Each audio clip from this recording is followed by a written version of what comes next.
ಯಾದಗಿರಿ ಜಿಲ್ಲೆ ಸುರಪುರ ಕ್ಷೇತ್ರದ ಕಾಂಗ್ರೆಸ್ನ ಶಾಸಕ ರಾಜಾ ವೆಂಕಟಪ್ಪ ನಾಯಕ್ 64 ವರ್ಷ ನಿಧನರಾಗಿದ್ದಾರೆ. ಇವತ್ತು 10 ದಿನದ ಹಿಂದೆ ಲಿವರ್ ಸಮಸ್ಯೆಯಿಂದ ಬೆಂಗಳೂರಿನ HL ರಸ್ತೆಯ ಮಣಿಪಾಲ್ ಆಸ್ಪತ್ರೆಗೆ ದಾಖಲಾಗಿದ್ದರು. 4 ದಿನದ ಹಿಂದೆ ಐಸಿಯುನಿಂದ ವಾರ್ಡ್ಗೆ ಶಿಫ್ಟ್ ಮಾಡಲಾಗಿತ್ತು. ಫೆಬ್ರವರಿ 1ರಂದು ರಾಜ್ಯ ಉಗ್ರಾಣ ನಿಗಮದ ಅಧ್ಯಕ್ಷರಾಗಿ ಅಧಿಕಾರವನ್ನು ಸ್ವೀಕರಿಸಿದರು.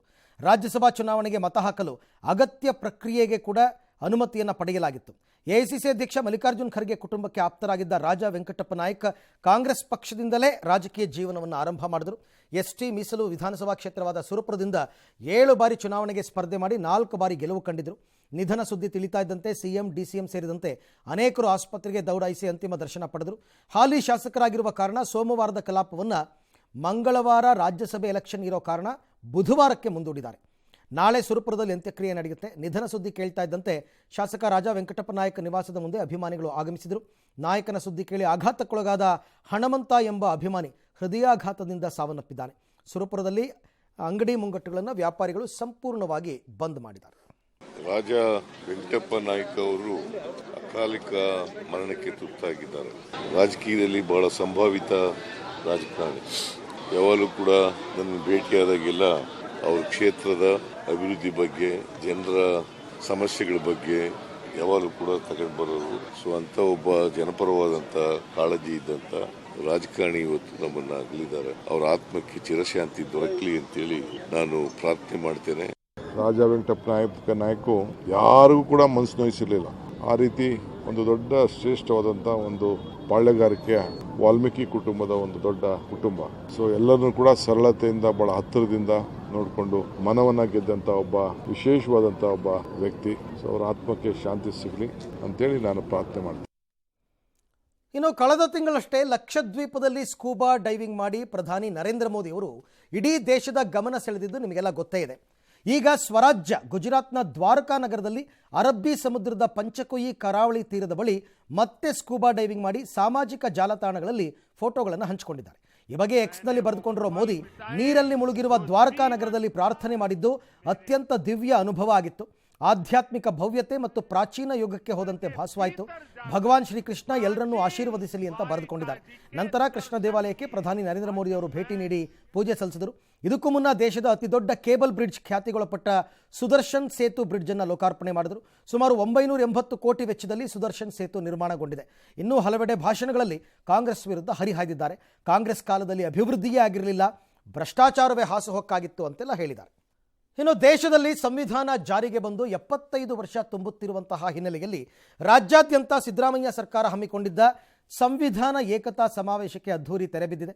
ಅರಮನೆ ಮೈದಾನದಲ್ಲಿ ನಡೆದ ಸಮಾರೋಪದಲ್ಲಿ ಮಾತನಾಡಿದ ಸಿಎಂ, ಅಂಬೇಡ್ಕರ್ ಸಂವಿಧಾನದ ಮೂಲಕ ಸಮಾಜವನ್ನು ಬಿತ್ತಿದ್ದಾರೆ ಅಂತ ಹೇಳಿದರು. ಅಲ್ಲದೆ ಬಿಜೆಪಿ RSS ವಿರುದ್ಧ ಕಿಡಿಕಾರಿದರು. ಅನಂತಕುಮಾರ್ ಹೆಗಡೆ ಕೇಂದ್ರ ಸಚಿವರಾಗಿದ್ದಾಗ ಸಂವಿಧಾನ ಬದಲಾವಣೆಯ ಮಾತನಾಡಿದರು. ಇದನ್ನು ಮೋದಿ, ಅಮಿತ್ ಶಾ ಯಾರೂ ಖಂಡಿಸಲಿಲ್ಲ ಅಂತ ಕಿಡಿಕಾರಿದರು. RSSನವರು ಸಂವಿಧಾನವನ್ನು ಗೊಂದಲದ ಗೂಡು ಅಂತ ಟೀಕಿಸ್ತಾರೆ. ಈ ಮಧ್ಯೆ ಮುಖ್ಯಮಂತ್ರಿ ಸಿದ್ದರಾಮಯ್ಯನವರು ಸಿದ್ದರಾಮುಲ್ಲಾ ಖಾನ್ ಅಂತ ನಿಂದಿಸಿರುವ ಉತ್ತರ ಕನ್ನಡ ಬಿಜೆಪಿ ಸಂಸದ ಅನಂತಕುಮಾರ್ ಹೆಗಡೆ ವಿರುದ್ಧ ಕೇಸ್ ದಾಖಲಾಗಿದೆ. ಮುಂಡಗೋಡು ಪೊಲೀಸರು ಸ್ವಯಂ ಪ್ರೇರಿತರಾಗಿ ಪ್ರಕರಣವನ್ನು ದಾಖಲು ಮಾಡಿಕೊಂಡಿದ್ದಾರೆ. ಬಾಬಾ ಸಾಹೇಬ್ ಅಂಬೇಡ್ಕರ್ ಅವರು ನಮ್ಮ ರಾಷ್ಟ್ರಕ್ಕೆ, ನಮ್ಮ ಸಮಾಜಕ್ಕೆ ಸಂವಿಧಾನವನ್ನ ಇವತ್ತು ಈ ದೇಶಕ್ಕೆ ಕೊಟ್ಟಿದ್ದಾರೆ. ಭಾರತೀಯ ಜನತಾ ಪಕ್ಷದವರು, RSS ನ ಗೋಲ್ವಾಲ್ಕರ್ ಅವರು ಒಂದು ಗೊಂದಲದ ಗೂಡು ಅಂತಕ್ಕಂಥ ರೀತಿಯಲ್ಲಿ ಮಾತನಾಡಿದ್ದಾರೆ. ಅನಂತಕುಮಾರ್ ಹೆಗಡೆ, ನಾವು ಅಧಿಕಾರಕ್ಕೆ ಬಂದಿರತಕ್ಕಂಥದ್ದೇ ಸಂವಿಧಾನವನ್ನ ಬದಲಾವಣೆ ಮಾಡಲಿಕ್ಕೋಸ್ಕರ. ನರೇಂದ್ರ ಮೋದಿ ಅವರು, ಅಮಿತ್ ಶಾ ಯಾವುದೇ ಕ್ರಮವನ್ನ ಇವ್ರ ಮೇಲೆ ತಗೊಳ್ಳಿಲ್ಲ. ರಾಜಕೀಯ ಪ್ರಜಾಪ್ರಭುತ್ವ ಸಿಕ್ಕಿದ್ರು ಸಾಲದು, ಸಾಮಾಜಿಕ ಪ್ರಜಾಪ್ರಭುತ್ವದ ತಳಹದಿಯ ಮೇಲೆ ನಿಂತಾಗ ಮಾತ್ರ ಆರ್ಥಿಕ ಸಮಾನತೆ ಕೂಡ ಸಿಗಲಿಕ್ಕೆ. ಈ ನಡುವೆ ರಾಜ್ಯಸಭಾ ಚುನಾವಣೆಗೆ ಇನ್ನು ಬೆರಳೆಣಿಕೆ ಗಂಟೆಗಳಷ್ಟೇ ಕೌಂಟ್ ಡೌನ್ ಶುರುವಾಗಿದೆ. ಎರಡೂ ಕಡೆಯಲ್ಲೂ ಶಾಸಕರ ಹೈಜಾಕ್ ಕಸರತ್ತು, ಆಸೆ ಆಮಿಷದ ಮಸಲತ್ತು ತೆರೆಮರೆಯಲ್ಲಿ ಜೋರಾಗಿದೆ. ಆದರೆ ಸಚಿವ MB ಪಾಟೀಲ್ ಮಾತನಾಡಿ, ಅಡ್ಡ ಮತದಾನದ ಪ್ರಶ್ನೆಯೇ ಇಲ್ಲ, ಮತಗಳನ್ನು ತೋರಿಸಿ ಹಾಕುವ ಪದ್ಧತಿ ಇರುತ್ತೆ. ನಾವೆಲ್ಲರೂ ಶಾಸಕರು ಒಟ್ಟಾಗಿದ್ದೀವಿ, ಅಷ್ಟೇ ಯಾಕೆ 2 ಮತ ಹೆಚ್ಚಿಗೆ ಪಡಿತೀವಿ. ಅಡ್ಡ ಮತದಾನ ಮಾಡಿದ್ರೆ ಅನರ್ಹರಾಗ್ತಾರೆ, ಯಾರಾದರೂ ಅಡ್ಡ ಮತದಾನ ಮಾಡಿ ಅನರ್ಹರಾಗೋದಕ್ಕೆ ಇಚ್ಛಿಸ್ತಾರಾ ಅಂತ ಕೇಳಿದ್ದಾರೆ. ಈ ಮಧ್ಯೆ ನನ್ನ ಸೋಲಿಗೆ ಕಾಂಗ್ರೆಸ್ ಮುಖಂಡರೇ ಕಾರಣ ಅಂತ ಇಕ್ಬಾಲ್ ಅನ್ಸಾರಿ ಬಾಂಬ್ ಹಾಕಿದ್ದಾರೆ. ಕೊಪ್ಪಳದಲ್ಲಿ ಮಾತನಾಡಿ, ಮುಸ್ಲಿಂ ಸಮುದಾಯದ ಮುಖಂಡ ಬೆಳೀಬಾರದು ಅಂತ ಸೋಲಿಸಿದ್ದಾರೆ. ಲೋಕಸಭಾ ಚುನಾವಣೆಯಲ್ಲಿ ದೊಡ್ಡ ರಾಜಕೀಯ ತಿರುವಾಗುತ್ತೆ ಅಂತ ಹೇಳಿದ್ದಾರೆ. ಧರ್ಮಾದಾಯ ದತ್ತಿ ವಿಧೇಯಕಕ್ಕೆ ವಿರೋಧ ವ್ಯಕ್ತಪಡಿಸ್ತಾ ಇರುವ ಬಿಜೆಪಿ ವಿರುದ್ಧ ರಾಜ್ಯದ ಆಗಮಿಕರು ಅರ್ಚಕರ ಸಂಘ ಕಿಡಿಕಾರಿದೆ. 50 ವರ್ಷದಿಂದ ಹೋರಾಟ ನಡೆಸ್ತಾ ಇದ್ದೀವಿ. 42,000 ದೇವಾಲಯಗಳು ಬೀದಿ ಪಾಲಾಗಿದ್ದವು. ದೇವಾಲಯದ ₹1 ಕೂಡ ಬೇರೆ ಧರ್ಮಕ್ಕೆ ಚರ್ಚ್ ಮಸೀದಿಗೆ ಹೋಗ್ತಿಲ್ಲ. ಆದರೆ ಬಿಜೆಪಿಗರು 100 ಕೋಟಿ ಚರ್ಚ್ ಮತ್ತು ಮಸೀದಿಗೆ ಹೋಗ್ತಾ ಇದೆ ಅಂತ ಅಪಪ್ರಚಾರ ಮಾಡ್ತಾ ಇದ್ದಾರೆ. ಇದು ಸರಿಯಲ್ಲ. ಎ ದರ್ಜೆ ದೇವಾಲಯಗಳಿಗೆ ವರಮಾನ ಇದೆ, ಸಿ ದರ್ಜೆ ದೇವಾಲಯಗಳಿಗೆ ವರಮಾನ ಇಲ್ಲ. ರಾಮಲಿಂಗಾರೆಡ್ಡಿ ಅವರು ನಮ್ಮ ಬೇಡಿಕೆಯನ್ನು ಈಡೇರಿಸಿದ್ದಾರೆ. ಚುನಾವಣೆ ಹತ್ತಿರ ಬರ್ತಾ ಇದ್ದಂತೆ ಬಿಜೆಪಿಯವರು ಭಾವನೆಗಳ ಮೇಲೆ ಅಪಪ್ರಚಾರ ಮಾಡ್ತಾ ಇದ್ದಾರೆ. ನಾವು ಪ್ರತಿ ಬಿಜೆಪಿಯವರ ಮನೆಗೆ ಹೋಗಿ ಪತ್ರಗಳನ್ನು ಕೊಟ್ಟು ಕಾಲಿಗೆ ಬಿದ್ದು ವಿರೋಧ ಮಾಡಬೇಡಿ ಅಂತ ಕೇಳ್ಕೊತಾ ಇದ್ದೀವಿ ಅಂತ ಹೇಳಿದ್ದಾರೆ. ಚಾಲೆಂಜಿಂಗ್ ಸ್ಟಾರ್ ದರ್ಶನ್ ಮತ್ತು ನಿರ್ಮಾಪಕ ಉಮಾಪತಿ ನಡುವಿನ ಸಮರ ತಾರಕಕ್ಕೇರ್ತಾ ಇದೆ. ಕಾಟೇರ ಟೈಟಲ್ ಸ್ಟೋರಿ ವಿಚಾರವಾಗಿ ದರ್ಶನ್ ಉಮಾಪತಿ ವಾಕ್ಸಮರ ನಡೆಸಿಕೊಂಡಿದ್ರು. ಈ ಎಪಿಸೋಡ್ಗೆ ದರ್ಶನ್ ಫ್ಯಾನ್ಸ್ ಎಂಟ್ರಿ ಆಗಿದ್ದಾರೆ. ಉಮಾಪತಿ ವಿರುದ್ಧ ಟಕ್ಕರ್ ಕೊಡೋದಕ್ಕೆ ದರ್ಶನ್ ಫ್ಯಾನ್ಸ್ ಮುಂದಾಗಿದ್ದಾರೆ. ಡಿ ಬಾಸ್ ಜಿಂದಾಬಾದ್ ಅಂತ ನಾಳೆ ದರ್ಶನ್ ಅಭಿಮಾನಿಗಳು ಬೃಹತ್ ಬೈಕ್ ರ್ಯಾಲಿಯನ್ನು ಮಾಡ್ತಾ ಇದ್ದಾರೆ. ಬೊಮ್ಮನಹಳ್ಳಿಯಲ್ಲಿ ದರ್ಶನ್ ಅವರ ಸಾವಿರಾರು ಅಭಿಮಾನಿಗಳು ಒಗ್ಗಟ್ಟು ಪ್ರದರ್ಶನ ಮಾಡ್ತಾರೆ. ಬೊಮ್ಮನಹಳ್ಳಿ ಮಹಾಗಣಪತಿ ದೇವಸ್ಥಾನದಿಂದ HSR ಲೇಔಟ್ ತನಕ ರ್ಯಾಲಿ ಮಾಡ್ತಾರೆ. ಕಾಂಗ್ರೆಸ್ ನಾಯಕರು ಆಗಿರುವ ಉಮಾಪತಿ ಬೊಮ್ಮನಹಳ್ಳಿಯಲ್ಲಿ ಕಳೆದ ಚುನಾವಣೆಯಲ್ಲಿ ಸತೀಶ್ ರೆಡ್ಡಿ ವಿರುದ್ಧ ಸೋತಿದ್ರು. ಸತೀಶ್ ರೆಡ್ಡಿ ಪರವಾಗಿ ದರ್ಶನ್ ಕ್ಯಾಂಪೇನ್ ಮಾಡಿದ್ರು.